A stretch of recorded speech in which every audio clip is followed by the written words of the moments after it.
Baseball is dead. Rest in peace. It's Thursday? Thursday.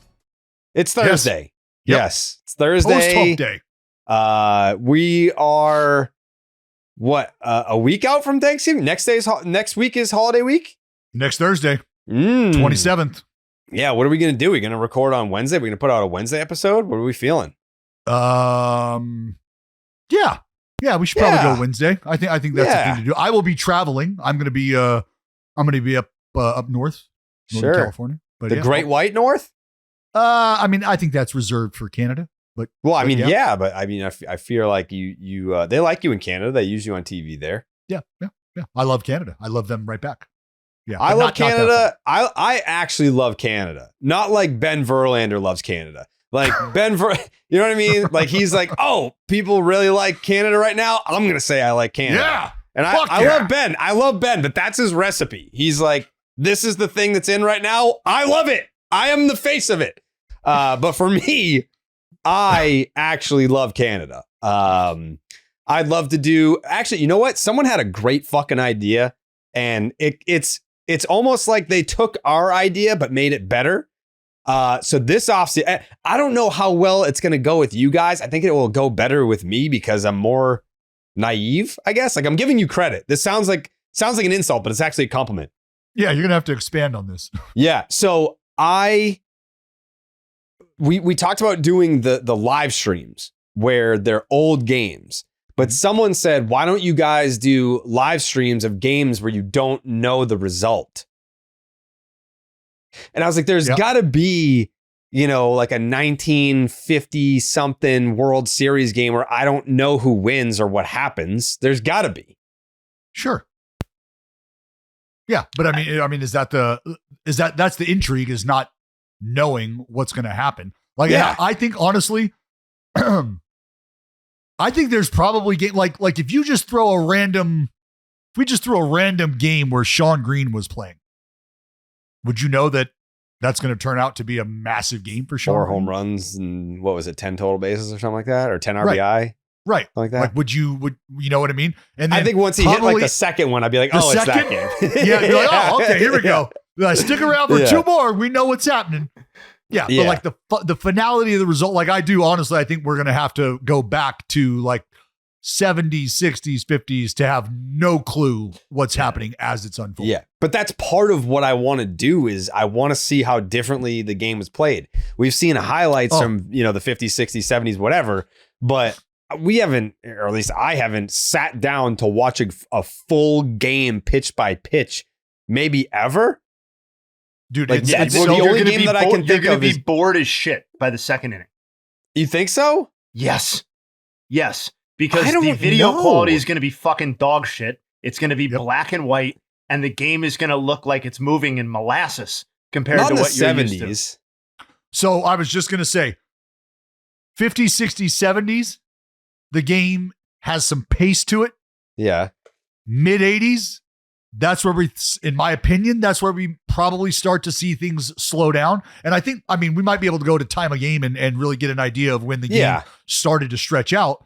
But I think, and I'll say it because I think at that time, that's where individual marketability started to become more and more of a selling point. Sure. And as players were understanding that there's money to be made away from it, like you have a brand to sort of, I don't want to say promote, but you're taking a brand out there with you each and every time, right? Like the Ozzie Smith backflip. Shit like that. Like there's just little things that we're starting to see become part of the game that might not have been a part of it before. And then you think about performance enhancing drugs. What does that do? Well, you start to look pretty sweet. I want to make sure everybody fucking sees how fucking sweet I look. I've been looking for performance enhancing drugs all off season. Me too. Just we're getting there. Yeah, we're knocking on the door of greatness right now. We're looking for PEDs that are not steroids, but like if the Venn diagram is like precursors. Yeah, like they're definitely banned by professional sports leagues, but not illegal. You know what I mean? No. Like that's like the perfect PED realm to be in. Yeah. Yeah. Well, and look, as somebody who has nothing to lose in terms of being suspended or and hair. not being able to pitch anymore, if you wanted to put me right in the middle of That's that what I'm Venn worried diagram about. where shit was illegal, Yeah. I would be open to that. Very open to that. Yeah, that's why I won't touch steroids because I don't want to lose my hair. One, and B, I don't want to lose my hair color. So, I know a lot of dudes that did roids, and it's like they look like fucking Santa Claus, and they're in their late 30s. Ooh, Jay?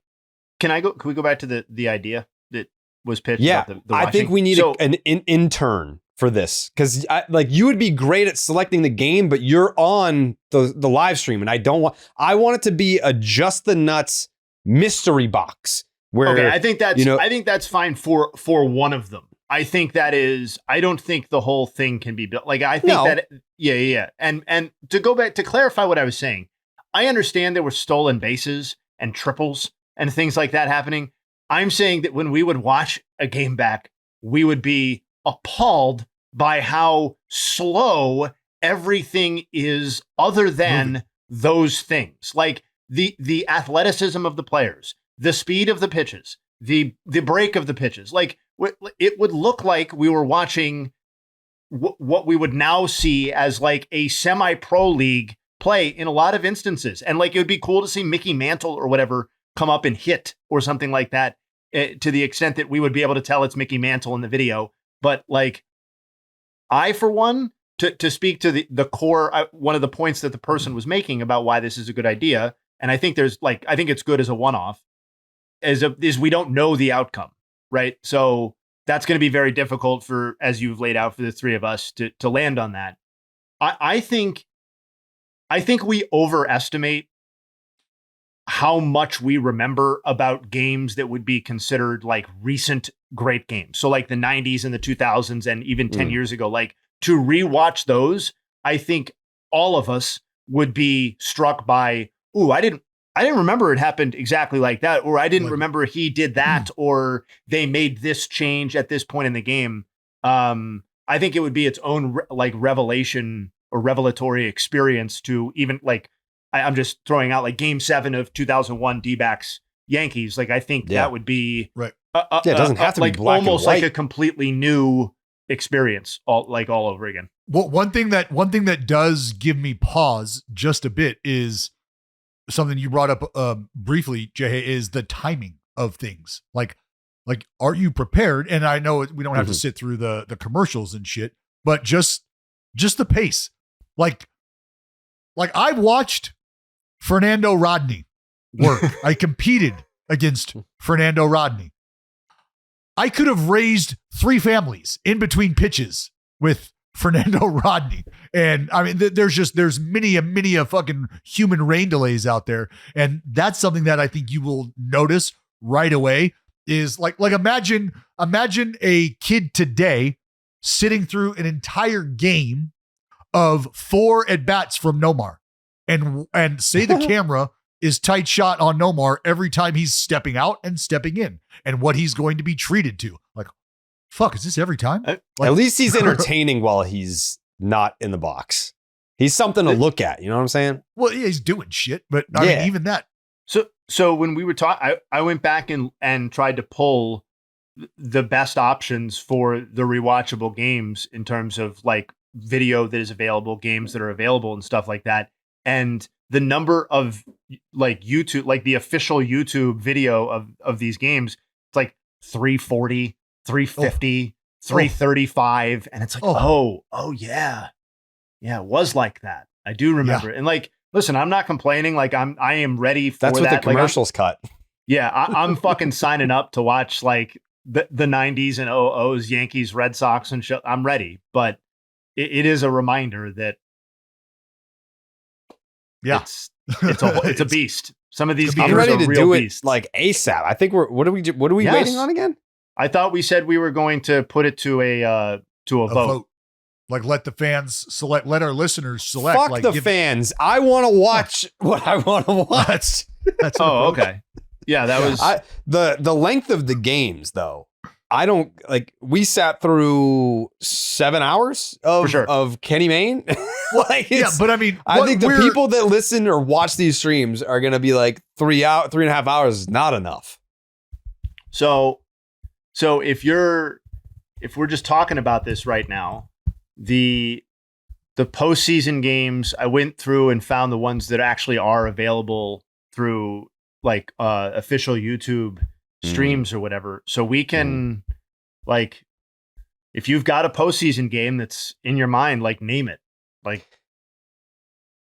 yeah, man, I think, and I'm obviously joking about fuck the fans, but I think if we put it to a fan vote, it's going to be the most cliche, like we've seen the game a million. Like, I don't want that. Like, if we put it to a vote, we're going to end up getting a game that is like a top 5 playoff game of all time. And I don't want to do that. I want to get in the weeds. We're doing this across the whole offseason, right?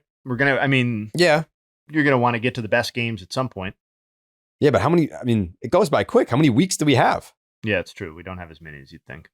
Right. Like, if we want to get in the weeds on this shit, like I want to watch a game that I've never seen before. You know, like a lot of it, like it'll be fun if we did, what was that back and forth 2017 World Series game in Houston where it was fucking whatever it was, like 19-16 or whatever. Yeah, 13, game 5, 13-12. Yeah, like that would be a cool rewatch. Absolutely. Like that would be cool. Absolutely. The Jose Bautista That's game, available. Like there's plenty of games that would be cool to rewatch, but I saw it live. I want to see. I'm not saying they all have to be this way, but I definitely want to use this time to watch games that I've just never seen. Yeah, there's obviously some limit to the availability of games that you've never seen. Full broadcasts. Yeah. But we'll figure it out. We will. That'll be cool. Yeah, I'm into it. People keep saying that there's not enough footage of like the old timey games, and I think you'd be surprised how much the MLB archive actually has. They got a lot of shit that's just readily available to watch today. I want to watch.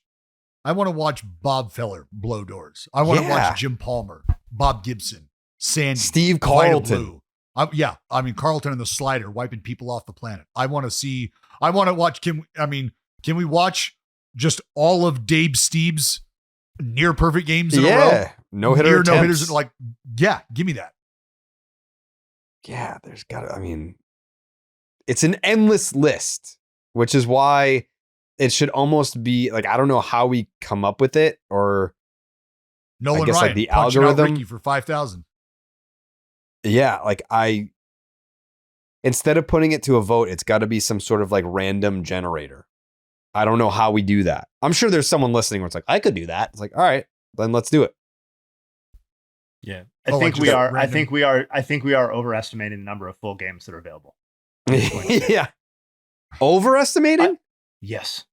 I mean, I've looked. I've said this several times. I've looked at the list. I know like a sense of what's available, at least like through things that we would actually be able to stream and be in decent shape about it. And I would be very surprised if like we have access to all of Dave Steeb's no hitters, for example, or near no hitters. I mean, I thought, well, through like playback it wouldn't be like immediate, but if we put together a list, wouldn't playback be able to go to Major League Baseball and be like, I put together that list. We went to playback with it. And the current answer is that it has to be available on YouTube, which goes back to my point about talking about the games that are available on YouTube. Translation: get boned. Yeah, fuck yourself. Yep. All right. Well, for now. Yeah. Yeah. All right. We'll figure it out. But either way, Underdog is the easiest place to play fantasy sports. Playing their pick'em game is as simple as selecting higher or lower on player stats. You can make entries you can't make baseball picks right now, but mix and match across your other favorite sports. You can win up to 100 times your money, and it's a ton of fun. Make sure you sign up with the promo code Jared. It's JARED to get up to $1,000 in bonus cash and a special pick on Underdog. That is Underdog Fantasy promo code Jared. Okay, so Just for the sake of who I'll be calling, I think the bigger story here is the number of players and who they are that accepted the qualifying offer.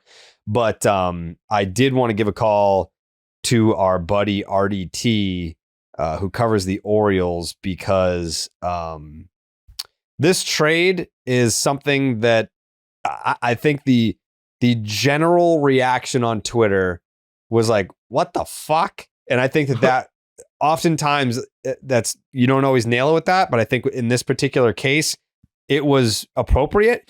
So I'm going to bring on RDT, who covers the Orioles for Barstool, and ask him about it, because there's got to be more to it. There's got to be more to it.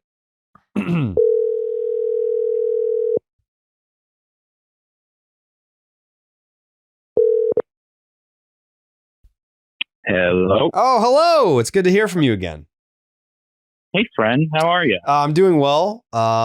We just started talking. We actually haven't even given our own takes.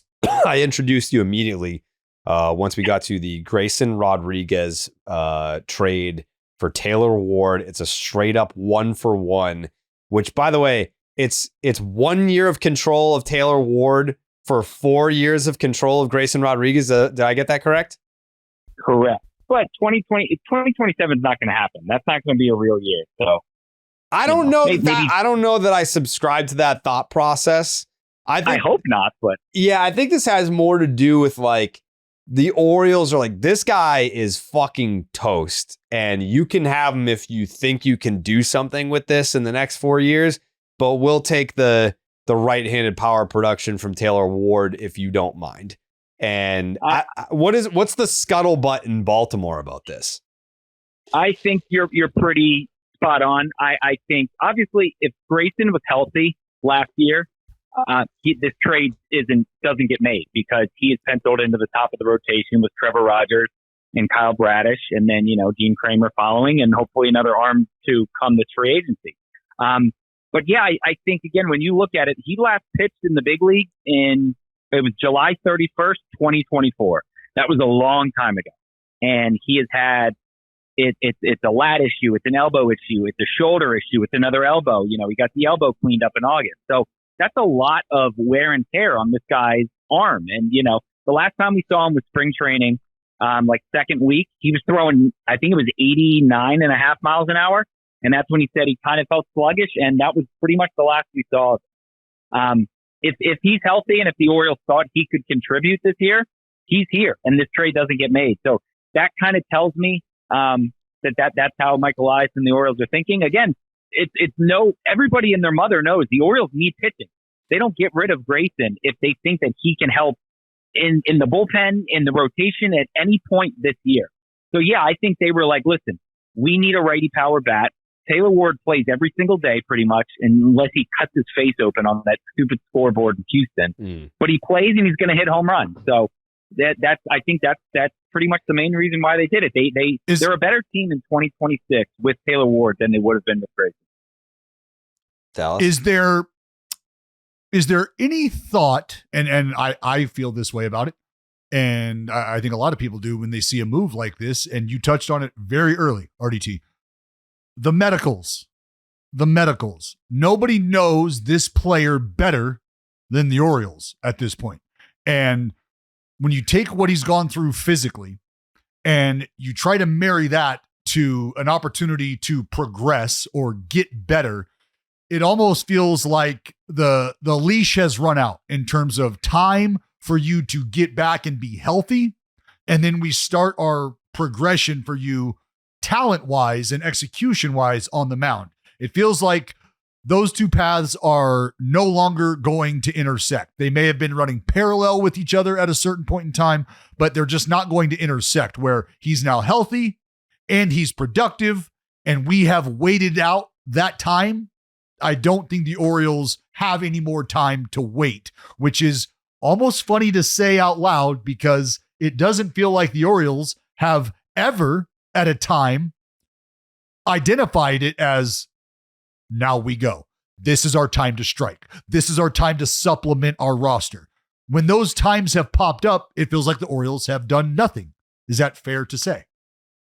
Yeah, no, I think you're spot on. I mean, obviously we can point back to the Corbin Burns trade a couple years ago, but that was it. It wasn't Corbin and another move and another move. It was Corbin. But yeah, I think you're right. You know, that their two timelines could have been, you know, going and going and going. And then at some point it was like, hey, listen, either what we need from you, you can't give us, or you're not ready. And we need somebody who will be. And maybe that's why they made the decision when they did. You know, again, I think it's interesting that they did this in November. It's not January. It's not, you know, a week before spring training. They realized this right away and were like, listen, we're not going to wait around. We're not going to wait through this off season and see who signs where. They just made the move. And I don't know if you guys found this interesting at all. There was no like pending physical or, you know, we're waiting on the physical. It was, here's the trade. It's done. This is it. So again, I don't know what that means behind the scenes, but no, I mean, I think you're spot on there. If I'm the team receiving Grayson Rodriguez, I'm just like, don't even send me the physical. Like, we know it's fucked. You know, I mean, like that's there's no point. It's like, how bad's the damage really? But I don't know. But the one for Ward is crazy. I agree. I thought when I saw that deal, I mean, first of all, I tried to put myself in the position of an Orioles fan. Like this, you know, they had the division title. They got to the playoffs. They didn't win any games, whatever. The window is still open. They still have a bunch of talent. But Grayson was supposed to be a big part of that young player, we're back, baseball's back in Baltimore movement. And, you know, you get your 2 seasons, you have a lost season, and there's no redemption story. It's just, you know, we're gonna pump and dump and see what we can get for this guy. And to get Taylor Ward, yeah, that's a nice addition to the Orioles line. I'm not even saying that RDT is wrong by saying, you know, if we were to have kept Grayson Rodriguez in 2026 and not had Taylor Ward, we'd be a worse team. I'm not saying that's a wrong assessment. I'm more just like, wow, really? It's just over, huh? Like with 4 years of control, you don't think it would be worth it to see if he can get back to what he was or what he was intended to be? I don't know. It's a bold move. But yeah, in the short term, yeah, like I agree. And I will say this too. A lot of folks, you know, the big thing has been Mike Elias hoards the prospect. He doesn't want to trade the players. He's the opposite of the Patriots, where, you know, it's like he'll try and trade someone or he'll try and get rid of someone after it's too late instead of a year too soon. This is the opposite of what he has been known to do. You know, you see it with Heston Kjerstad and some of those guys who were like, man, if they could have traded him 2 years ago, you know, they could have got a haul. With Grayson, again, it seems like they didn't want to try and wait this out because it's July and a lat issue comes up. Boom. Now who's going to trade for a guy coming off another lat injury or, you know, another elbow injury and stuff like that. So, you know, there were rumors of Tommy John last year and all that. I don't know if they just said, forget the team control. Let's just get what we can for him right now. We've learned from our mistakes.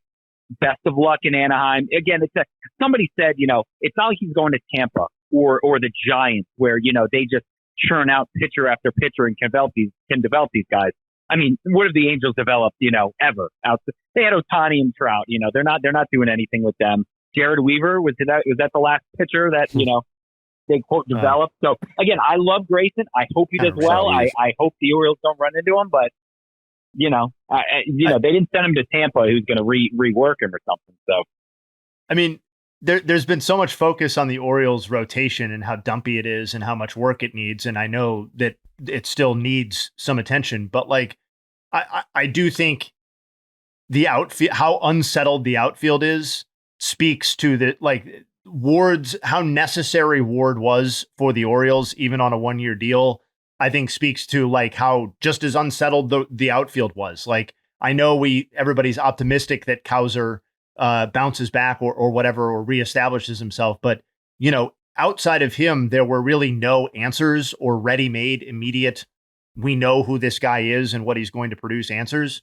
And like, I don't know if the front office timed the Rodriguez trade correctly or not. This to me just feels like we're trading 4 years of utterly damaged goods for something that will help us. And it's 1 year of something. And he's an imperfect player. Like, I'm not even a huge Ward guy. Kind of feels like an O'Neal reboot, but he does. I agree with RDT wholeheartedly. They're a better team after this trade for 26. Yeah, the only thing I'll say, because everyone immediately went to, like, they already have the righty power hitter. His name is Tyler O'Neill.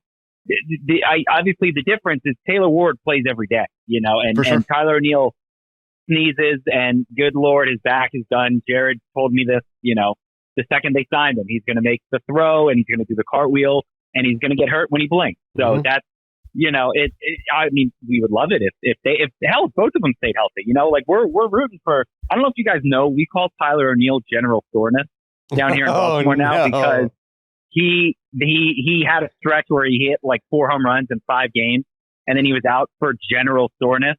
And so every time after that, we were all just doing like saluting memes and the salute emoji, and people were photoshopping him as a general, and his name is General Soreness. That's we're on General Soreness' side. I salute General Soreness. I don't. We want them both to be healthy, but I don't know. They do kind of seem like the same person. One guy just stays a little more healthy than the other guy. And that's what I ultimately think it boils down to is we have somebody in Grayson Rodriguez who we have been waiting to get a full year, a clean bill of health from. That just has not happened. And in the interim, we can dump that, and we can go get a guy we can plug in right now and bank on 140 plus 150 games. Yeah, that's what it comes down to. Again, I mean, after missing all of last year, he got his elbow cleaned up in August. You guys, again, Dallas, you probably can answer this the best. Like, realistically, what is his cap? What does his innings limit look like this year? Because there was going to be. I mean, is it 100 innings? I said to somebody the other day, I said, is it crazy of me to think that Taylor Ward has more extra base hits than Grayson has innings pitched this year? I truly don't know. I don't know if it's 100. I don't know if it's 80, if it's 120 for Grayson, but we'll circle back to it. I think they're better, and they saw themselves as being better with Taylor on this team. I will eat my hand if Grayson Rodriguez throws 100 innings this year. 100. And that's what I had said. Somebody said that to me. They said 120 innings. And I said, I love him, but I don't think that's remotely close to, any projection out there, any doctors, any front office people saying, yes, 120 seems like a good, spot for him this year. Dallas, you said nobody knows the medicals, like the team trading him away. And correct. I think every comment I read, RDT, check me, every comment I saw or heard from front office was basically we are counting on Grayson Rodriguez for absolutely nothing in 2026, right? Like from a he's going to be ready medical standpoint, and that's exactly the point. That's the point I was making was he is not physically or production wise at a point where the Orioles can take the training wheels off, whichever realm you want to identify, whether it's saying, all right, he's good to go health-wise, let him run. Or you know what? We feel like he's made the adjustments. He can go out and execute a little more regularly. Let's let him have at it. We're going to pencil him in. He's ready to go for 30 plus starts if he can get there. The health nor productivity is telling you that he's close to that. So the Orioles having a full understanding of, and this is where, and I'm saying this, and this is not, I am not telling you, I'm not hinting at that his work ethic or lack of, that's not, they have a good idea of what this individual has done to try to get himself back to where they need him. They know what they're capable of as a group in terms of getting guys back and keeping them healthy. And it feels like they've just done all of the evaluating that they need to do. And they've said very comfortably, we will take the guy that we can pencil in just about every damn day out in the field and feel really good about that, as opposed to waiting until July for this guy to finally be healthy enough for him to hit the ground running. And then we have to consider what sort of production we're going to get out of him, because it's not a win that he's healthy. He's also got to produce. So great, he's healthy, but now he's not producing. So what do we do with him now? Now we have to move him. Now we have to send him down. Now we have to just eat the outings until he does get better. And maybe the Orioles, maybe this is a sign that the Orioles are ready to be just that much more competitive. To your point earlier, RDT, that they're making this move right now when they're making it, as opposed to just sort of searching the pile once we get towards spring training and closer and going, well, we're going to need some of what's left. Here's what we can offer. No, they said, now's the time. We're making the move.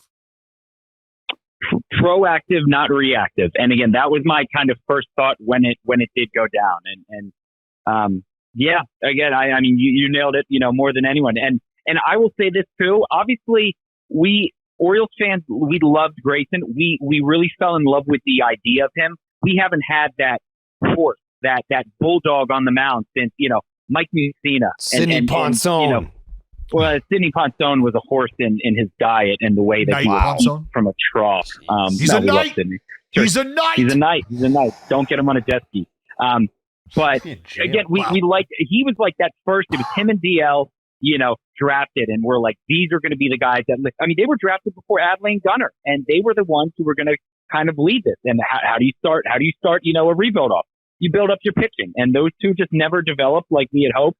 And I also think it's interesting, and this is kind of a wider scope thing. All of the Orioles fans have pretty much been like, I understand it. I'm not really thrilled with it, but I get why they did it because of all the things that we've mentioned, the injuries and all that.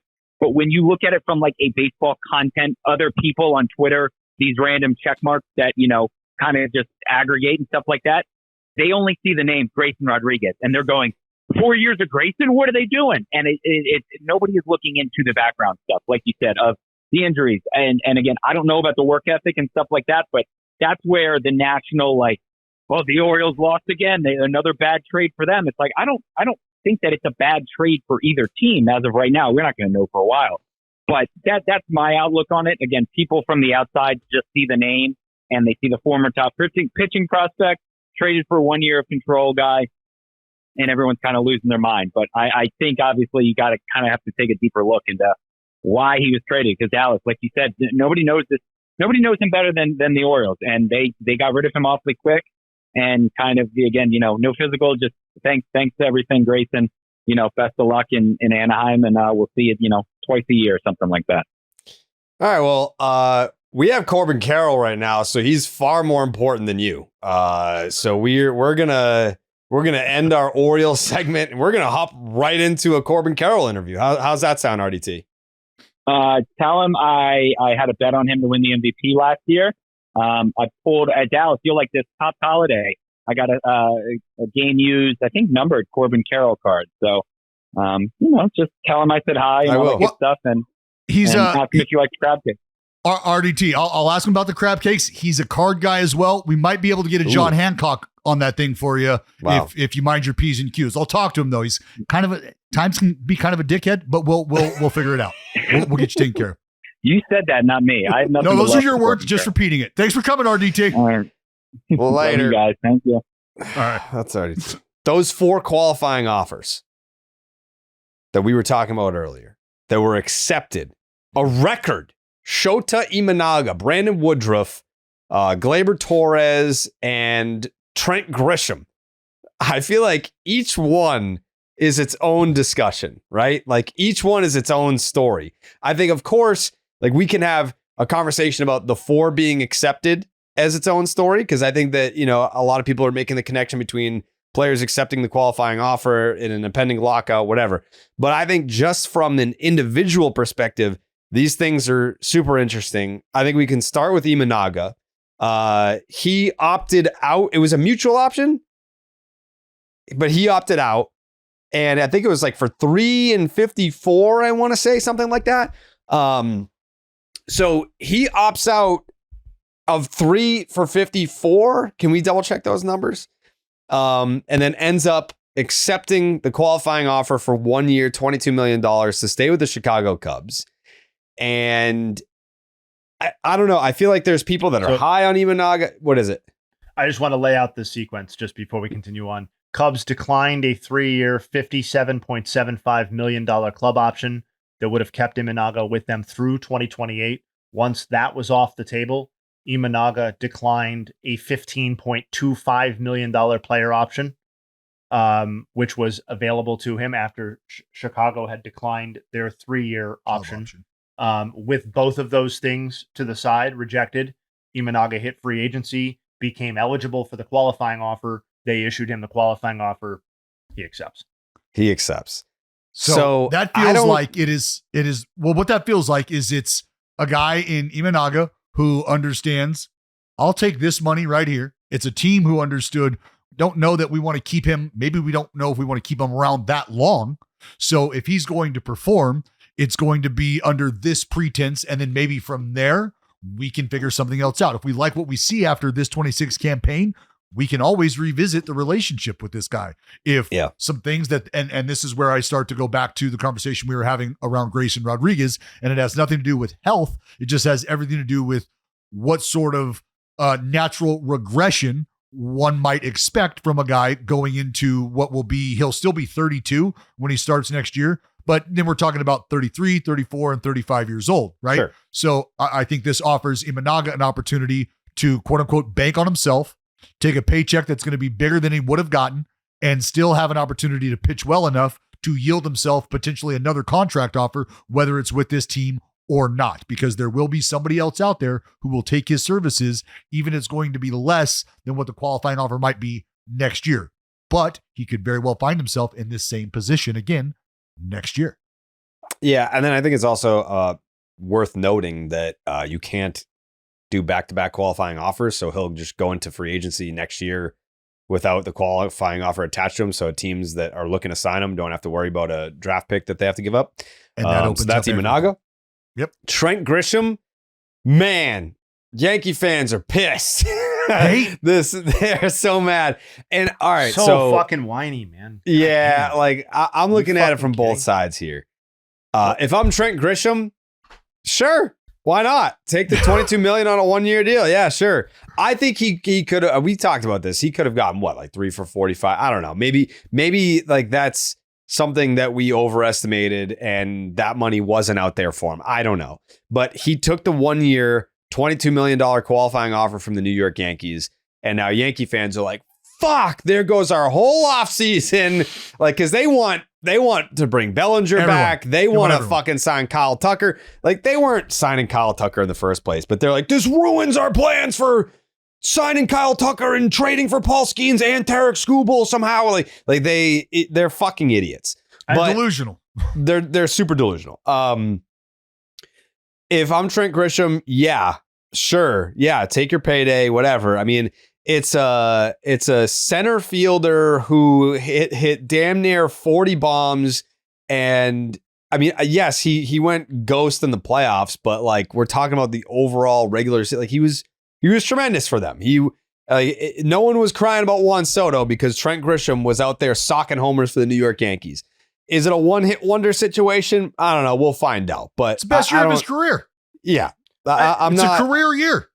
But he's also a very strong fit for that ballpark. His swing, the homers, it very well may end up a career year, but that doesn't also mean that it can't be a perfectly fine deal for the Yankees to use their financial might to bring back a Trent Grisham on 1 year 20. This is like new toy syndrome to me, where it's just like, oh, we found a guy who worked really, really well and we're bringing him back, but I wanted something new. I wanted something new to look at.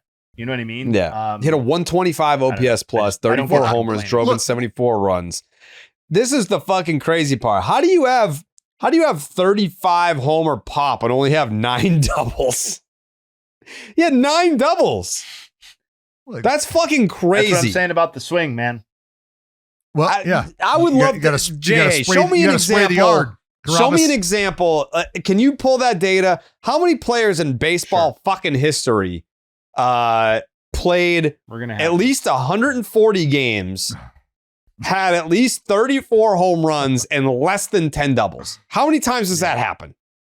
Can't be very many. Can't be very many. I just saw something about Mark McGwire, how like early in his career he had like 5 triples, and then the next year he had like 2 triples, and then from like 89 to the remainder of his career he hit 1 triple. Trent Grisham is one of 2 players in Major League Baseball history to have a season featuring 34 or more homers and 9 or fewer than 10 doubles. The only other instance of this is Dave Kingman for the Mets in 1982. Okay. So, yeah, I could sniff that was rare. I didn't think it was second time in baseball history rare, but yeah, you just don't really see that. But either way, it's an 811 OPS. It's a 125 OPS plus. Yankee fans, I 100% agree. It's wah, wah, wah. Thank you for your 1 year that we think is a career year, because it was in terms of the power. I mean, he hit 9 home runs in 2024. He hit 13, 17, 15, 10, 6. That's his career home run total. So 34 is eye-opening. But to Jay Hayes' point, the ballpark helps. He'll be playing in that ballpark again because he accepted the qualifying offer.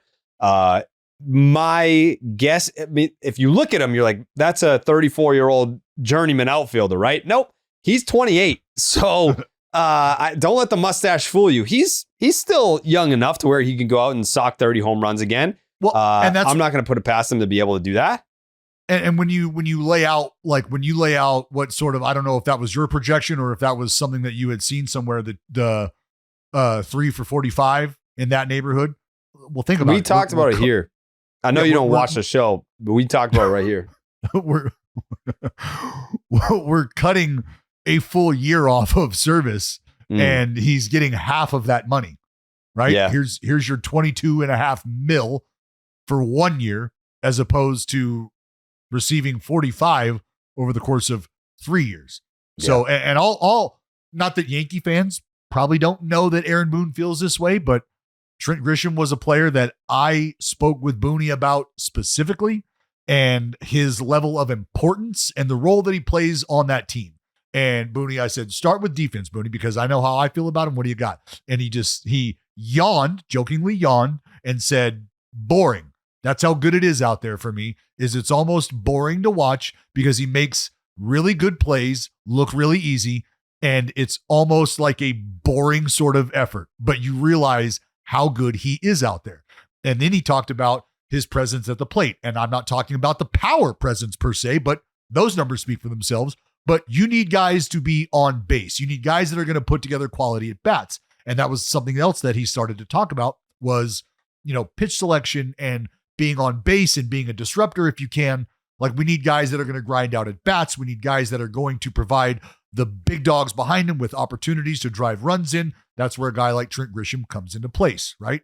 Limited chase. He's got a pretty good idea of what he wants to hit. He's got a pretty good idea of where he's not going to go outside of the strike zone. You need guys like that. And he puts together, as I said, a career year in terms of productivity. And Yankee fans want this fucking guy parking cars instead of parking homers. I mean, it's, put it this way.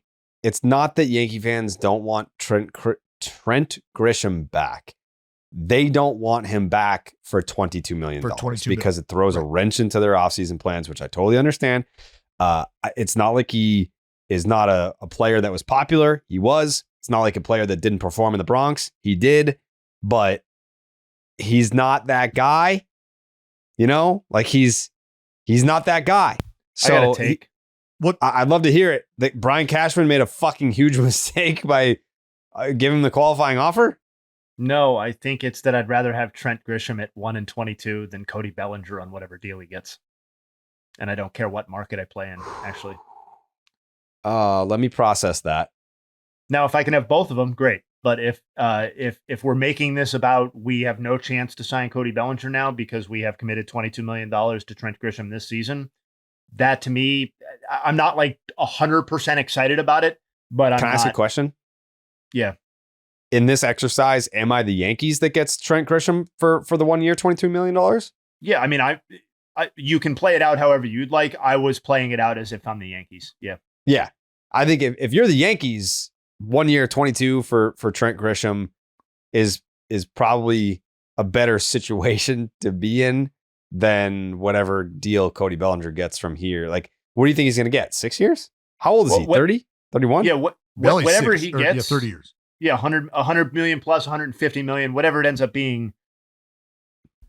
That just is not necessarily a business I personally want to be in. So he'll be 31 in July. If I can get a younger player who is inferior, but on a shorter deal. And it feels to me that this can't be the end of their, like Trent Grisham accepting the qualifying offer is not literally the end of their offseason. So yeah, it doesn't bother me that much. I don't have. Do you not agree that it's prohibitive? I understand that on a 1-year basis, it is more money than you would ideally pay for Trent Grisham. But I think the calculus that went into it with, we may get a draft pick, we may not. The worst case scenario is that we're coming back, that we're getting a player back to it. Like all of this stuff factors in, and there's probabilities to it and stuff like that. And maybe Cashman slightly misread the market. Maybe he didn't. But like, if this is the downside scenario, I am not going to be the person who says that Brian Cashman made a mistake. I'm not. Well, doesn't this sort of, I don't want to say tip the hand, but doesn't this give some insight to how much the New York Yankees in this moment with this player are valuing a draft pick? Yeah. Yes. Isn't that what that says? Is, hey boys, we can either get a draft pick here, or we just extend the qualifying offer and, says no, we get our pick. What do you think? He was never not taking that thing. Come on. What if Cashman doesn't want to be in the Bellinger business? And this is how he does it. This is how he avoids that. Now I don't know who they have on their fucking data team on 161st Street or whatever that piece of shit is on. But if you had some sort of algorithm that spit out the probability is quite high that Trent Grisham declines the qualifying offer, that person needs to be fired tomorrow. Like, because if they really wanted that draft pick and they were like, don't worry guys, like he's going to get a multi-year offer. Is he going to get a multi-year offer and have someone throw out a draft pick for him too? Like is Trent Grisham? Because if we're talking about ballpark factor, say I'm the Atlanta Braves or I'm the San Francisco Giants and I like Trent Grisham. Am I giving him 3 years out, like knowing what he is outside of Yankee Stadium and giving up a draft pick on top of that? Like, no, I feel like teams would be very wary, and I wouldn't want to be that. If I'm Trent Grisham, I'm looking at that saying, this whole situation, if I decline the qualifying offer, I'm going to be sitting out there for a while. Like, teams are not going to want to give up a draft pick for me. And something else that I think we have to also factor in is when we're starting to talk about players of Cody Bellinger's status, caliber, and point of their career and where they're at, are teams that are not competitive likely to come to the table with enough money that Cody Bellinger is able to put postseason aspirations on the back burner and just cash the check? Or is he at a spot now where the Yankees can come calling and revisit their relationship with him at a lesser rate, and he is now more inclined to do so because of his path to the postseason and how that looks, as opposed to taking more money in a place that is probably not nearly as competitive as the offer he may be fielding from Brian Cashman? Because from there, you have to wonder which teams could be in the Cody Bellinger sweepstakes. What is their viability in terms of postseason aspirations? And is Cody Bellinger willing to take what could be considered a flyer on a team that's sort of on the cusp of being the last team, WC3 status? Or are we talking about a division front runner? Who does Cody Bellinger feel like serves him better? I look forward to this every year, and I'm embarrassed to say that I didn't know that it was already out. The MLB trade rumors, free agent predictions. I'm now for the first time seeing this. I'm trying to scroll down. Where would Cody Bellinger be? The number 8 free agent. They have him 5 years, 140. 5 years, 140. The predictions. Where are the predictions at? The Yankees, the Rangers, the Yankees, and the Yankees. So 3 out of 4 of the MLB trade rumors participants have chosen the Yankees as the landing spot for Cody Bellinger. 5 years, 140. I don't personally think that Trent Grisham, $22 million for 1 year, prohibits the Yankees from bringing back Cody Bellinger on top of that. But they also have Kyle Tucker getting 11 years and $400 million. I would say that takes them out of that sweepstakes. If you were to have Grisham and Bellinger. Well, why can't the Yankees just get one of those guys maybe to defer some money, or maybe both of those guys to defer some money? Well, because no one wants to play for the Yankees. You kind of just take the money. Like you want the money as the compensation for having to live in that awful, trash-smelling, baby puke, dog shit city. You want every cent that you're owed. You're not like, oh, it's LA, it's beautiful, I get to play with Shohei Ohtani. Sure, I'll take $2 million. I'll take the rest of the money when I'm 58 years old. Sure, no problem, because I get to live in LA and win World Series titles and have awesome teammates. But to go to the Yankees, it's like, I have to live in this awful city. There's miserable people. My teammates suck. The fucking team sucks. They never win. The fans are assholes. Everything smells bad. There's disease. There's the homeless issue is out of control. Like, who's deferring money? Aaron Judge is the captain, and then he was like, "No, dude, no deferrals. Give me all of that to be here." Take it right now. Actually, I'm going to need a fucking advance. I'm going to need a signing bonus. Yeah. You're going to have to convince my family that this was the right decision. I should be in San Francisco right now. I can't imagine that Kyle Tucker is going to defer payments to play for the New York Yankees. Yeah, no. Probably not. Everybody tells us that it's something that only the Dodgers can do, and so I will just throw that out there, Yankees fans. Like, why can't they do that too? I mean, you could, I guess. I mean, that's where not to go down another pathway, but that's why that conversation is just so ridiculous when people bring that argument up against the Dodgers. No, this is available to everybody. And if you're the Yankees now, what sucks about that, if you're a Yankee fan, is you just have to admit that your organization, your franchise, just might not be a place.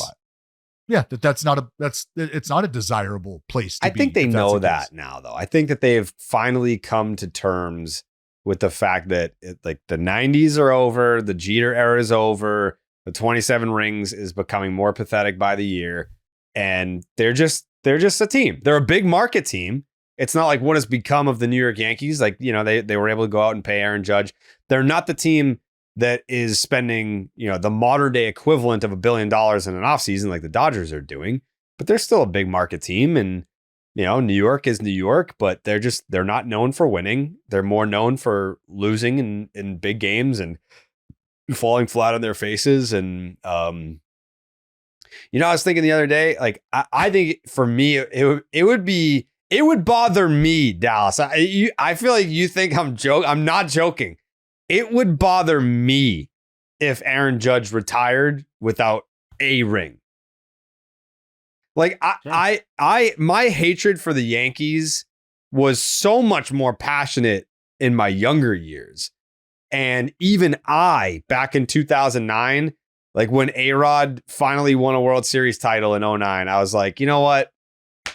He had to get one. Like, it would have been weird if he didn't get one. What happened to your fucking headphones? Technology. Can hear you. I don't know what happened. It's coming through his laptop now. Nope. No, they're back. Like, sound just went into one ear and then it just stopped. Wow. Yeah. But I'm back. That's like Train. Same thing happened to her? Well, that's just what she does when I try to talk to her. She's like, in one ear, and then it just stopped. Oh, that means it's settling in. That means she's absorbing it, Jared. I guess. If it was in one ear and out the other, that'd be a different story. Right. Yeah, I guess you're right. Yep. Typically am. I don't love the fact that, I'm reading this for the first time, and MLB Trade Rumors has Alex Bregman getting 6 years, 160. Nobody predicted the Red Sox. Nobody. We got Tigers, Phillies, Mets, Tigers. Buddy, don't worry about it. It's just, don't worry about it. I'm not worried about it. Like, I don't think that they know more than I would know. Mm-hmm. I just don't like that the national perspective. Nobody knows more than you. That's what I'm saying. Yeah, I ain't worried about shit. I ain't worried about shit. Tim Derkis or whatever his name is right. Yeah, I ain't worried about that. Brandon Woodruff, no shit, and Gleyber Torres, no shit. I feel like Grisham and Imanaga were the, I agree. Yeah. Yeah. What was Gleyber's deal? Was it 1 for 10 last? Did he get 10 million? 10 or I thought it was 12. I thought it was a little higher, but I'll check. It could have been a little higher. It was underwhelming. Yeah, no, you're right. A 115. 1 in 15. Okay. All right. Yeah. So yeah, sure. Yeah, that's a no shit for me. Especially we do have Family Feud season. Yeah. Yeah.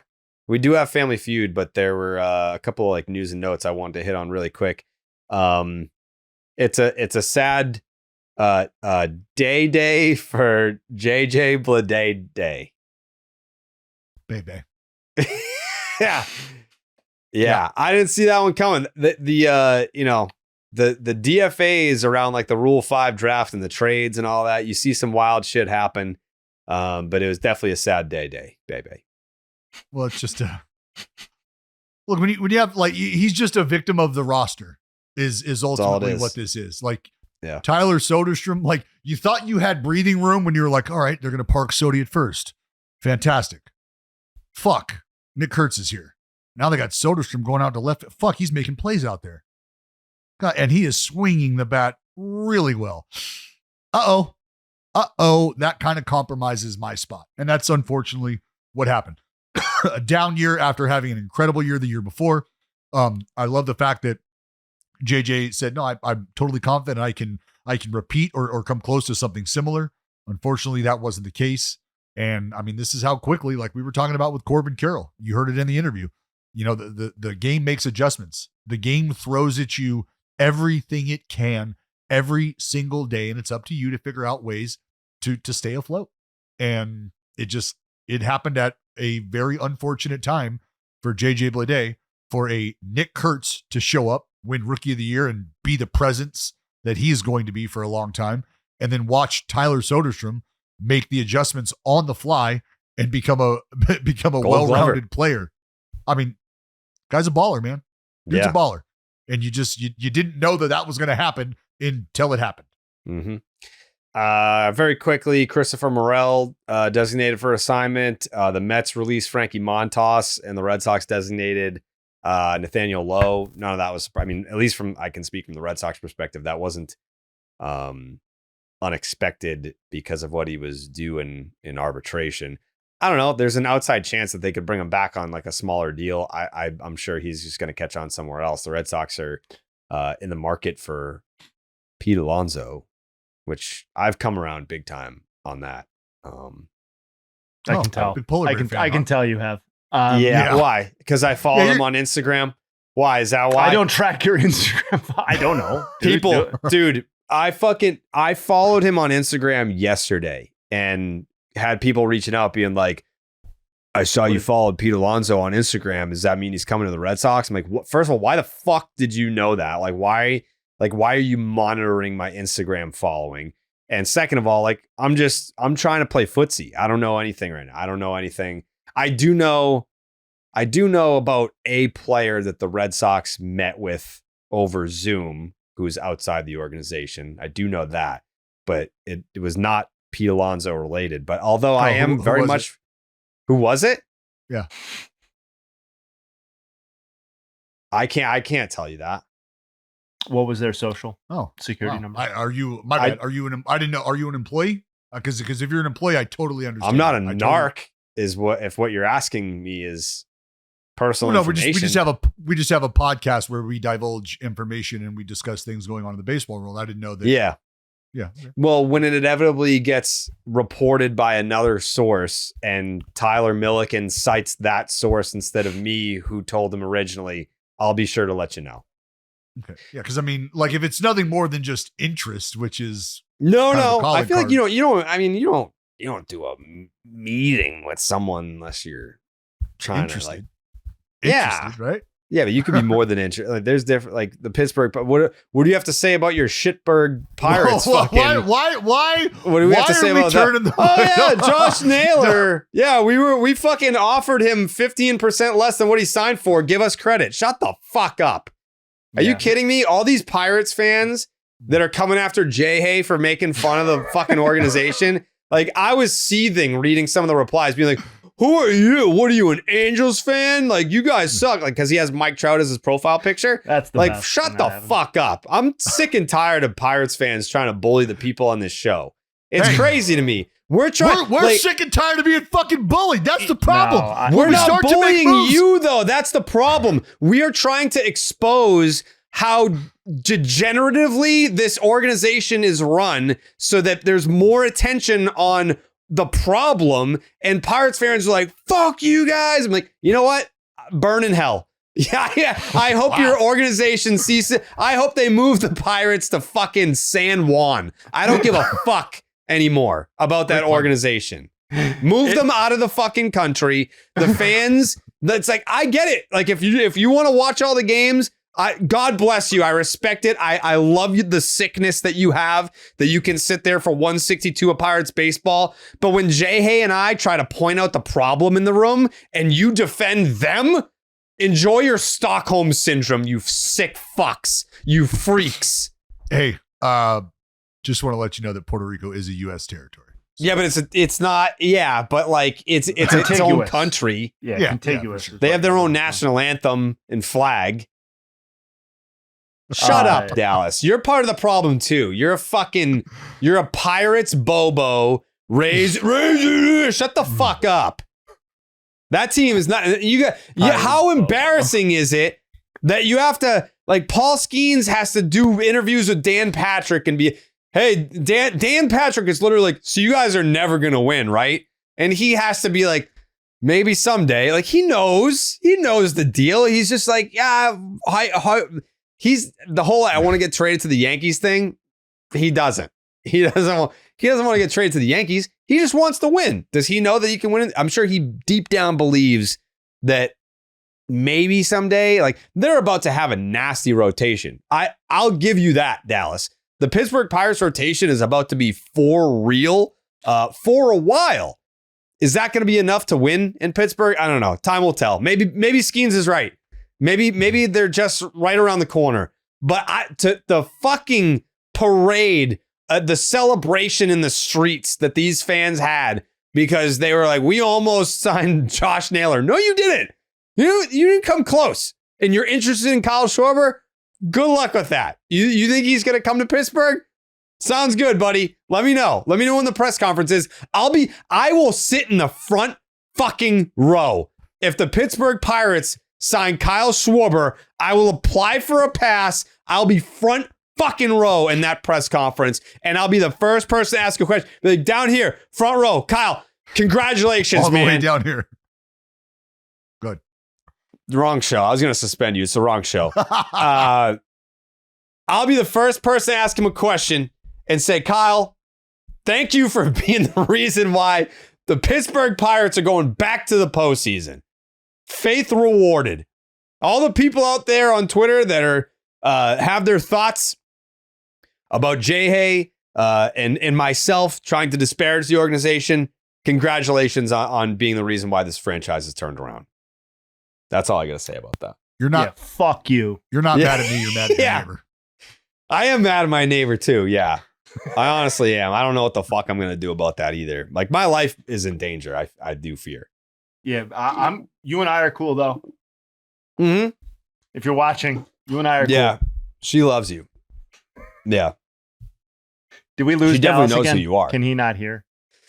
Who cares? Honestly, does not make a difference in my day from this point forward. I can't hear anything. I don't know what you guys are saying. That's great. That's great. All right, let's talk more shit about the Pirates. I want to fucking throw these headphones so fucking bad. I can't hear it. There's no reason that this should be happening. I agree. There's no reason for it. Totally. Yeah. Do you think he's faking? I think he wants us to say more defamatory things about he was Pirates. Like, he was like getting excited with us talking shit on the Pirates. Yeah. Like, I like this, but I don't like it. I like it, but I don't like it. Yeah. I was mad for you, Jay Hay. I was. Thank you. I appreciate that. You were right. Yeah, it was caught me off guard a little bit how defensive they were of such a fucking. I told you the second that I was like, this organization fucked. I don't even remember who it was. So and so on the bonus. They attacked. So you can't say anything about the Pirate. They're little piranhas. No, I'm gonna stay out there. I'm gonna stay in the streets. I'm not dig afraid. in, dude. I'll get in the trenches with you. I told that one guy I was definitely an Angels fan, so hopefully he's read up. There's nothing worse than like when you just want to love someone and then they're like, fuck you. Like you imagine going to like the pet store and you see this cute little puppy and you're like, oh my God, like he's got no one to love him. No one's paying attention to him. I want to take you home. And then you go to pick him up and he just bites your fucking hand off. It's like, that's what Pirates fans are. I just want to love you. I just want to take care of you. I just want to make sure that you feel loved and seen and taken care of. And you're a bunch of piranhas. Why? I don't understand. I won't stand for it. I'm less loving. I'm more, I kind of want to like make fun and stuff. Yeah. But more of the organization, not of the people. Sure. The fine people, of course. Sure. Yeah. All this talk about money reminds me of Ridge wallets, though. I will say that. It does. Yeah. I don't even remember my life before I had a Ridge wallet. It was like a different chapter. After Ridge. Yeah. Yeah. BRAR. Yep. That's how people refer to the chapters of my life. You already know Ridge for their unique, slim, modern wallets. Well, Ridge just took their game to the next level and made it even better. It's crazy. Now say hello to Ridge 2.0. The most refined version of the Ridge wallet. Ridge has been perfecting the wallet for 12 years. Everything is better on the Ridge 2.0.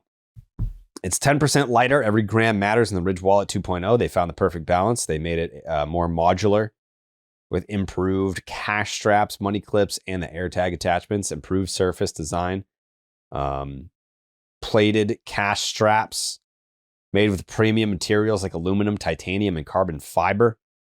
Holds up to 12 cards plus cash, over 50 plus colors and styles to choose from.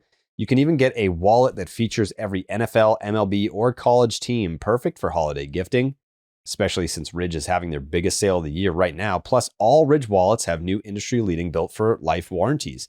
So even if your wallet is lost or stolen, they have got you covered. Does it give you peace of mind knowing that all Ridge wallets have RFID blocking technology, keeping you safe from digital pickpocketers? Over 100,000 five-star reviews, proof that Ridge is a gift people love to receive. Ridge isn't about wallets. They create premium everyday carry essentials like key cases, suitcases, and their game-changing power banks, all built with the same sleek, durable design that you will find the perfect gift for every single wish list. For a limited time, Ridge is having their huge Black Friday sale. Head to ridge.com to get up to 47% off your order. This is by far the biggest discount that they've given all year. That's ridge.com for up to 47%. 47%, that's Tom Glavine. For your order during the biggest sale of the year. After your purchase, they will be like, where did you hear about Ridge? And you're going to say, we heard about Ridge from Baseball is Dead. Thank you. Dallas, can you hear us? Gotcha. Loud and clear. All righty. Yeah, let's do a little family feud. And then there's some other news and notes that might be interesting on the other side of that. Yeah, I love rumor season. And we're also going to be doing the 1993 MVP. The hindsight with Justin Havens. How are you going to fuck us this week, Jay Hay? Nope, that's not my bit. That's not how I do.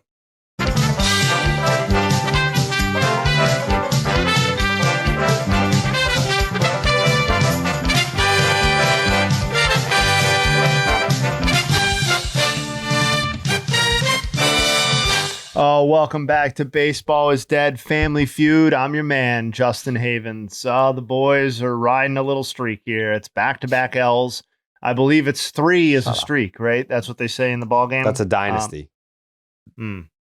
Of L's, a dynasty of. All right, so we're going for a dynasty of L's today. I think you guys are going to do great today. That is my prediction. That sounds I feel very it in my condescending. bones. Feel it in my bones. Jared's our leadoff batter. Dallas is closing it out. I'm a little nervous to ask Dallas to do that, given the headphone situation. Headphone situation, not great. But we're gonna. The second he takes those are not coming back on. Just for the record. Yeah. Go ahead. Well, then it'll be the thrilling cliffhanger of Family Feud. Sure. All right. Got my pen. Dallas is off. His top is off. Jared. Mm-hmm. How you feeling? Bad. I think honestly, I do think that the discourse is on a little bit of a power trip. I think that they're smelling blood in the water. They're like, oh, they lost 2 straight. How do we make it 3? How do we keep this going? So I do anticipate this one not being like a comfy ride. Nice. Well, way to lay the foundation for some excuses. I do like that. That's not kind of what we heard from Corbin Carroll in the pod. That's not his mindset, but that appears to be yours. No. By the way, moving forward, while we're doing Family Feud, all BID interviews will be separate on YouTube. If you listen to the podcast, you will get them in the middle of the podcast on Spotify, iTunes, what have you. But if you're a YouTube watcher, the interviews will be separate from the podcast. You still get your podcast over here. You'll get your interview over here. We interviewed Corbin Carroll. So if you're a YouTube watcher, then that's on the YouTube channel separate from this. Very easy to find, easy to access. Know what you're already here. That's right. Jared mentioned it, but as always, it's out of 100 BID fans. Shout out to the Discord. Are you ready? Yeah. This is a wild card set of questions. I'm going to tell you right now. No way. Wow, it's gonna be difficult. Yeah. No, I didn't say difficult. I said wild card. A lot of non-baseball stuff happening here. Okay. Okay. Yep. Ready? Yeah. Question number 1. What is the most necessary topping / condiment when eating a loaded baked potato? Bacon. Nice. I've never had a loaded baked potato in my life. Oh, for God's sake, man. Never you know had. what? I'm going to use Feud to bully you into eating some things. It's fine. Question number 2, rounded to the nearest 10. So 0, 10, 20, 30, 40, 50, 60, or 70. How many home runs will Munetaka Murakami hit in MLB in 2026? 20? Thank you. Continuing. Question 3. According to the U.S. Census Bureau, the region known in the U.S. as the Midwest, quote unquote, is divided into 2 divisions. The East North Central Division includes Illinois, Indiana, Michigan, Ohio, and Wisconsin. Not asking you to rank the 5. I'm asking you to tell me, of those 5 states, which one is the best? Wisconsin.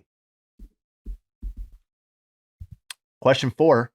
The largest free agent contract Dallas's Pittsburgh Pirates have ever handed out is $39 million to Francisco Liriano. By the time the offseason is over, how many free agent contracts of at least $40 million in total value will the Pirates have issued? 0. Good man. Question 5. The Rock, Hulk Hogan, Stone Cold, and The Undertaker. Those 4 are in the ring in their primes. Who wins? What kind of match is it? Didn't specify. The Rock, Stone Cold, Hogan, and The Undertaker? Yeah. Austin probably wins that match. Thank you. All right. Let's see here. Dallas.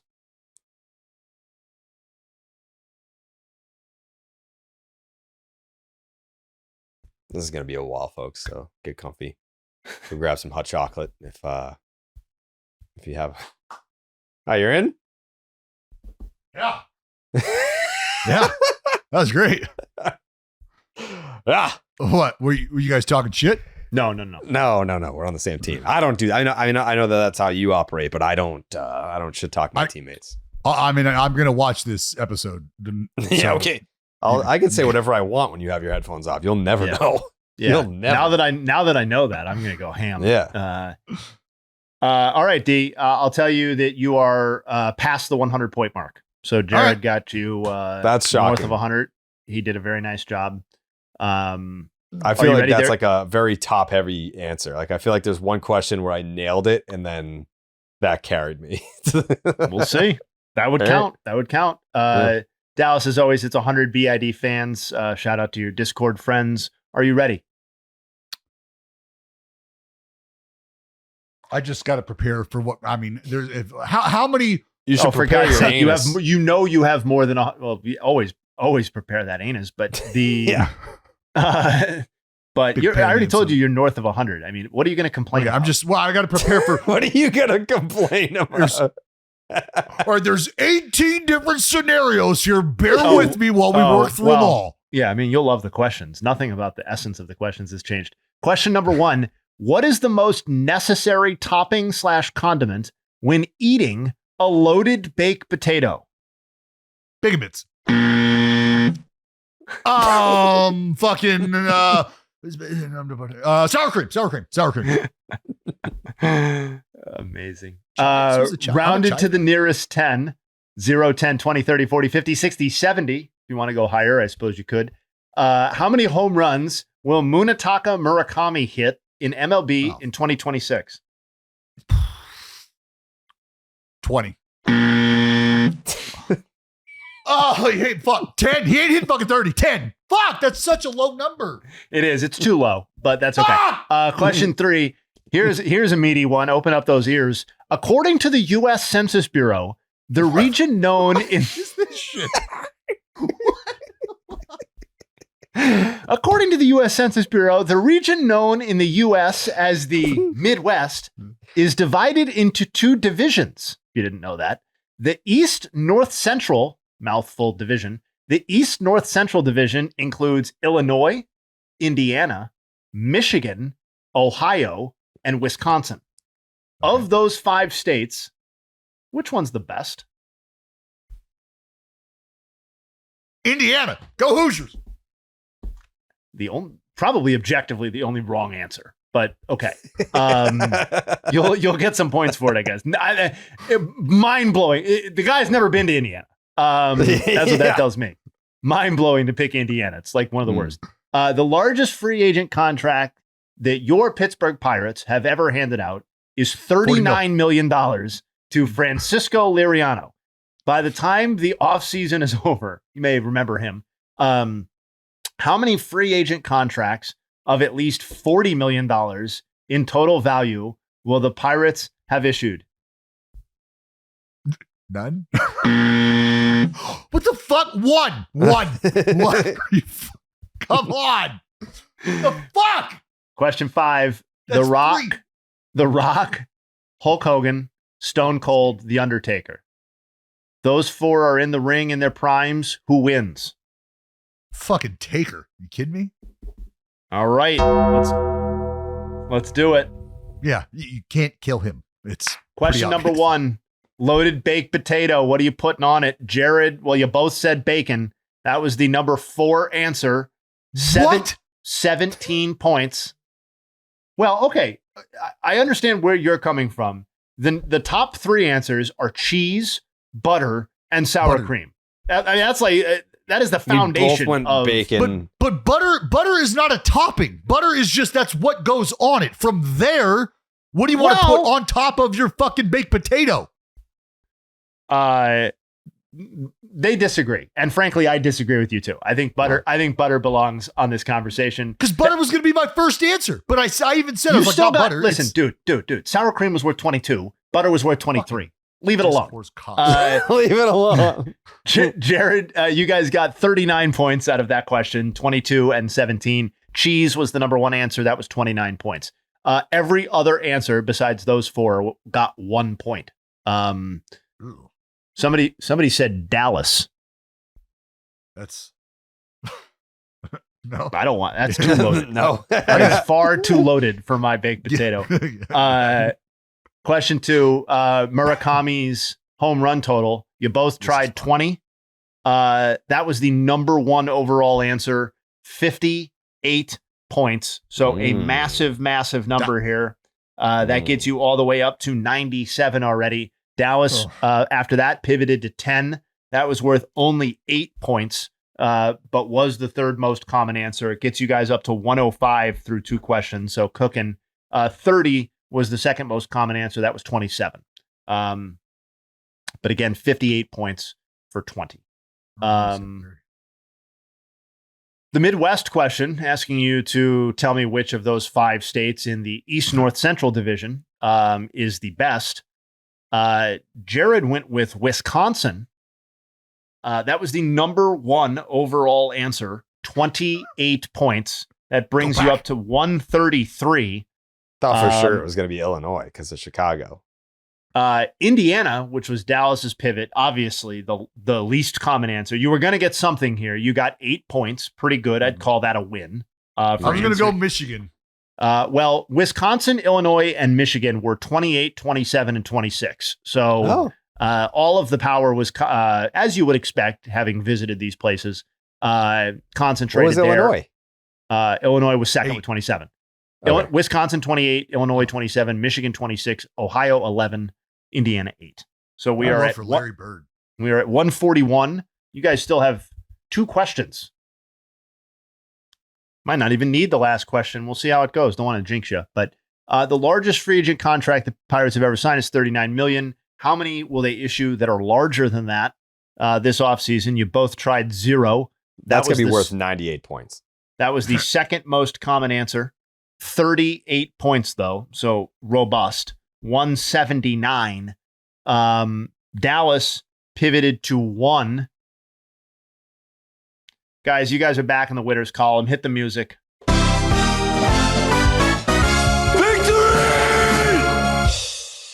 With a question to spare, number 1 was the number 1 overall answer with 43 points. 0 and 1 accounted for 81 of the 100 votes. So right. Everybody's about correctly pessimistic on that. And then tough pill to swallow.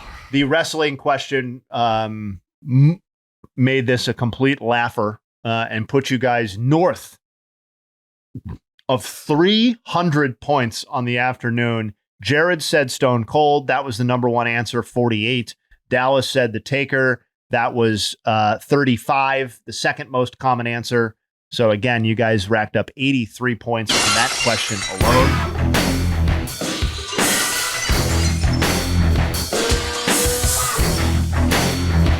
Good for us, man. I feel like when we were going to get out of our funk, it was going to be in a very demonstrative it's emphatic. way.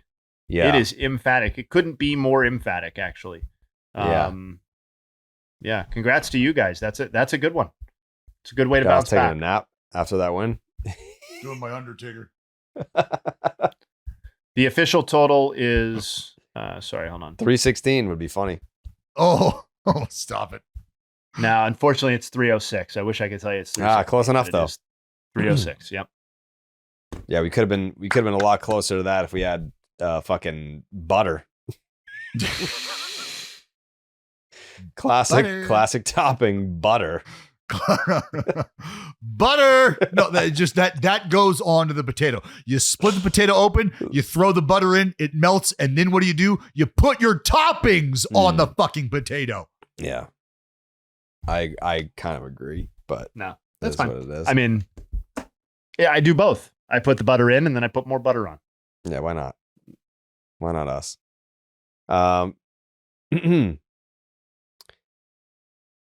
Yeah, Black Friday is right around the corner, which means baseball is dead merch is just about here. I think it's true. I think it's true. You want to talk about off-season rumors? I'm starting to believe this one. I think I'm going to make a shirt that just says BID merch store. I think it's happening. Shirt. I think Black Friday BID merch is happening. What do you think? I'm pumped to push the hell out of that merch. I think I'm at the point now. Yeah, I'm just going. I'm gonna get a black hat that just says baseball podcast hat, and that's gonna be our highest grossing seller. That's it. Right? Baseball podcast hat. Yeah. Yeah. When I started this podcast, it seemed like I had to figure it all out on my own. Scripts, setup, filming, schedule, logos. It was super overwhelming, and every day seemed to introduce a new decision that needed an answer. When you're starting off with something new, it seems like your to-do list keeps growing every day with the new tasks. And that list can easily begin to overrun your life. Finding that right tool that only helps you out but simplifies everything can be such a game changer for millions of businesses. That tool is Shopify. Shopify is the commerce platform behind millions of businesses around the world and 10% of all e-commerce in the US, from household names like Mattel and Gymshark to brands just getting started. Like Baseball is Dead, for example. Just getting started is all we are. We're about to get started. Get started with your own design studio with hundreds of ready-to-use templates. Shopify helps you build a beautiful online store to match your brand style. Accelerate your content creation. Shopify is packed with helpful AI tools that write product descriptions, page headlines, and even enhance your product photography. Get the word out like you have a marketing team behind you. Easily create email and social media campaigns wherever your customers are scrolling. And best yet, Shopify is your commerce expert with world-class expertise in everything from managing inventory to international shipping to processing returns and beyond. If you're ready to sell, you are ready to Shopify. Turn your big business idea into cash with Shopify on your side. Sign up for your $1 per month trial and start selling today at shopify.com/dead. That's DEAD. Go to shopify.com/dead, shopify.com/dead. Were there any news, notes, rumors that you guys wanted to hit on before we get out of here? Yeah, I mean, just quickly, I thought that it was maybe not breaking news, but interesting that Passan did identify the Blue Jays as a team that rival executives thought was the favorite to land Kyle Tucker. Mm-hmm. I also thought that, let's see, what else? Yeah, I mean, that was the main one. Yeah, I would see. I'm trying to see if there was. Remember when I said that and then Passan put it out? Remember? Oh, yeah. I'm not looking to avoid giving credit to you. I feel like I'm robust in that. But that rival executives also suggested that might be the case. Sure. I know what we were saying last pod or 2 pods ago about the Blue Jays being aggressive and all that. Ranger Suarez atop a lot of executives or multiple teams wish lists among pitchers rather. Thought that was kind of interesting given his profile and some of the sexier names that are out there. The likelihood that Peralta might move now that Woodruff has accepted the qualifying offer. That to me that's interesting because presumably the teams that would be going after Freddie Peralta would be, big fish teams. And then just the obvious reiteration that Mackenzie Gore is likely to be dealt. And, I know the Cubs were able to bring back Imanaga with the qualifying offer, but I would still love to see them add some frontline-ish starting pitching this offseason. That was it. Dallas, did anything stand out to you that you wanted to hit on? No, just a reminder that the Women's Professional Baseball League draft pops off tonight. For the first time ever, young women around the world will be drafted to play professional baseball. Young girls with those same aspirations will be able to witness for the first time ever players that look just like them get an opportunity that they have never had before. And that is a really big fucking deal. And I just hope that our listeners, as they're hearing this, will give it 5-10 minutes, check it out. Just try to support them to whatever extent you can. I understand it might not be a big point of interest for you. That's fine. I get it. But in the interest of growing our game in all aspects, This is something that I think would be better served to pay just a little bit of attention to. And then if you want to, ignore it for the rest of your life. That's fine. But I think they deserve it. I know that they deserve it. And I know it's a big day. It's a big deal for baseball in general, and especially for these young women and their families and all of the young women moving forward who would like to be in this very same position. So for the first time in our history of this sport, we will have a women's draft occurring tonight. Go check it out on their YouTube channel. I'll be watching. I'm really excited just to watch some of the players that I've been able to meet. Girls like Ali Schrader, girls like Saito, the fucking stud ace Japanese pitcher, Kelsey Whitmore. I've watched throw bullpens out in Arizona. She threw a bullpen with our club. Like, just there's a lot of talent out there, and I'm just excited to watch how this thing unfolds, man. Very cool. Check that out. Jay, hey, you want to do MVP on Monday? Yeah, I think that's good. This is a pretty robust pod. We can get on Monday. I already know how I feel. We got a lot of fun numbers to dig into, but yeah, I think Monday works great. Beautiful. Do you have any nugs? Yeah, quickly. JJ Bleday-day hit 061, 5 for 82 against off-speed pitches in 2025. Of the 89 other MLB batters who saw at least 300 off-speed pitches last season, the next worst batting average was 132. That was Victor Caratini. So yeah, he was the next worst was double what his batting average was. So not looking to kick a guy when he's down, but that was certainly part of the league adjusting him. We'll see what he does to adjust back. Taylor Ward is one of 9 players in MLB history to have a season with at least 35 homers and 100 RBI, but an OPS below 800. The only other instances of that are Adam Duvall and Kyle Seager in 21, Pedro Alvarez in 2013, Sammy Sosa in 97, Cecil Fielder in 92, Joe Carter in 89, Tony Armas in 1983, and Gorman Thomas in 1980. Gleyber Torres, obviously an accept the qualifying offer guy, as we laid out. He hit 277 with 13 homers and an 807 OPS through his first 99 games of the season. Over his final 46 games of the regular season, he hit 213 with a 618 OPS and only 3 homers. And then Imanaga, first 13 outings this season, 75 innings pitched, 2.40 ERA, 11 homers. His final 14 outings, including the postseason, featured almost the exact same number of innings pitched, 76 and a third, but his ERA was 5.42, so more than double, and his 23 homers allowed were, again, more than double what he allowed in the same quantity of innings through his first 13, and those are the nugs. Thank you, Justin Havens. There was a post on the Reddit last week that says that when you do the nugs that me and Dallas don't pay attention and we look at our phones. The Nugs segment is Jay Hayes' time. Like, it's not that we're not listening or engaged or we don't care. It's Jay Hayes' time to shine. He puts a lot of time into the research and that he does. And it's like, the floor is yours, Justin Haven. It's not a give and take. It's not a conversation. It's just Jay Hay, give us the nugs, and then he gives us the nugs. Well, like that's. And I want to take it in. I want to hear it. I want to process it. I think about it. He's saying shit and I'm processing that. And he's moved on to the next nug because he has already processed this and thought about it. And I'm putting it together. And I don't want to interrupt. I interrupt enough during the podcast. I'll shut the fuck up and let him give us all the great info. I want it to wash over me. Yeah. Well, and speaking of processing. Speaking of the research, I'm very excited for to do the 1990 theme. We're not pushing it off because of any lack of preparation or lack of excitement. We're just doing it for time purposes. Sure. But the Frank Thomas, Barry Bonds 1993 MVP is going to be a lot of fun to dig into.